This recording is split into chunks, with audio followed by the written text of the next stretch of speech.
In the big race to dominate AI, it seems like most companies are fighting the wrong war. They're all chasing talent, but they're completely missing the secret to actually growing it. Today, we're going to break down a really powerful strategy called talent green zones, inspired by the work of Sharma Lachu that just flips the old model right on its head. So let's just start with this blunt reality. The whole race for AI dominance, it isn't really about code or capital, nearly as much as it is about people. The right talent in the right environment, well, that's what's going to define the winners and the losers of the century. Simple as that.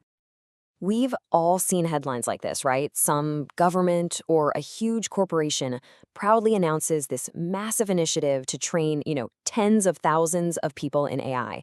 And it sounds impressive. It feels like progress is being made. But it forces us to ask a really, really critical question. Is just putting 30,000 people through a course, is that a real strategy for building AI capability? Or is it just a fantastic-looking headline for a press release? And this gets to the very core of a huge, widespread problem, what we can call the AI talent delusion.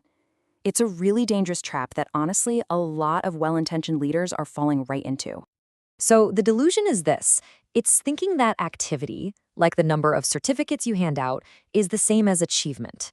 This whole approach focuses on metrics that are super easy to measure and look great in a quarterly report, but they don't actually build the skills you need to solve real-world problems. Okay, so if mass training is the wrong path, what's the right one? Well, the answer lies in a really powerful metaphor that completely reframes the entire challenge. To get your head around the solution, think about blue zones. Those rare places around the world where people live these extraordinarily long, healthy lives. It's not just their genetics, it's their entire environment, their diet, their community. The talent green zone concept applies that exact same logic to professional skill. It's not about just finding talent, it's about creating a complete ecosystem where it can truly thrive. And that right there is the key takeaway. A talent green zone is never an accident.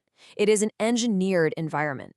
It's a place where human skill and AI tools come together to create this compounding effect, making people exponentially more valuable over time. So how does this actually work in practice? Well, it starts by fundamentally changing what we measure, shifting away from metrics that just flatter us to ones that are truly vital to success. The old way? It's a vanity trap. It's obsessed with big numbers and big photo ops. It produces what you might call laminated skill, a certificate that looks nice on the wall but represents zero real-world capability. Think of it like a plant that's grown under artificial light. It looks absolutely perfect, but it just collapses the moment it faces a real storm. A vital approach, on the other hand, measures what actually matters.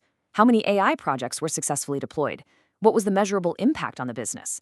This creates lived skill, or what psychologists call fluid intelligence. That's the ability to adapt, to improvise, and solve brand new problems. And that's what you actually need. Now, to build this kind of vital, fluid intelligence, we have to completely shift our mindset about what training even means. And probably the best way to understand this is to think like an astronaut. This quote absolutely nails it. Amateurs, they practice to achieve success maybe once. Professionals, they practice to eliminate the very possibility of failure, especially when the pressure is on. That's the standard we need for AI talent. I mean, think about it. An astronaut trains so that when all the alarms are blaring and things are going sideways, they can act with absolute clarity. Your data analyst might not be docking with a space station, but when they're staring at 10 different AI dashboards and a single click could cost the company millions, believe me, the cognitive load is just as real. So we're not just training for knowledge, we are training for performance. These aren't soft skills, no way. They are fundamental survival skills for the AI era. Resilience, stress tolerance, and the crucial ability to manage your own mental bandwidth. Okay, this all sounds great in theory, right? But how do you actually build one of these things? Let's walk through a practical 5-step playbook that you can use. First, you replace boring lectures with pressure cookers, high-stakes simulations that build real muscle. Then you stop rewarding attendance and you start rewarding actual outcomes, like projects that get successfully deployed. Critically, you bake in ethics right from the start, creating human moral circuit breakers for key AI decisions.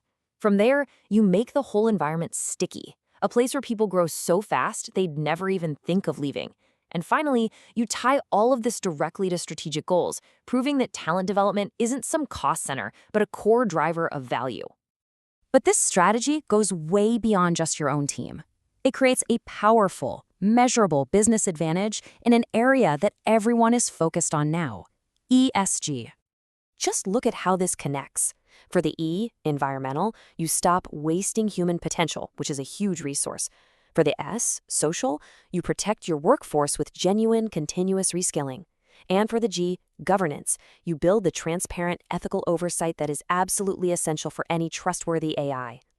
What this really means is that you are future-proofing your entire organization.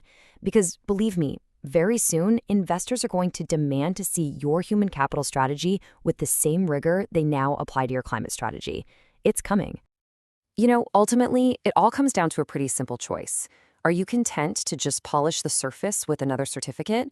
Or are you ready to build an environment that can actually mine the incredible gems of talent that are already within your people? Because in the AI century, that is the only question that's going to matter.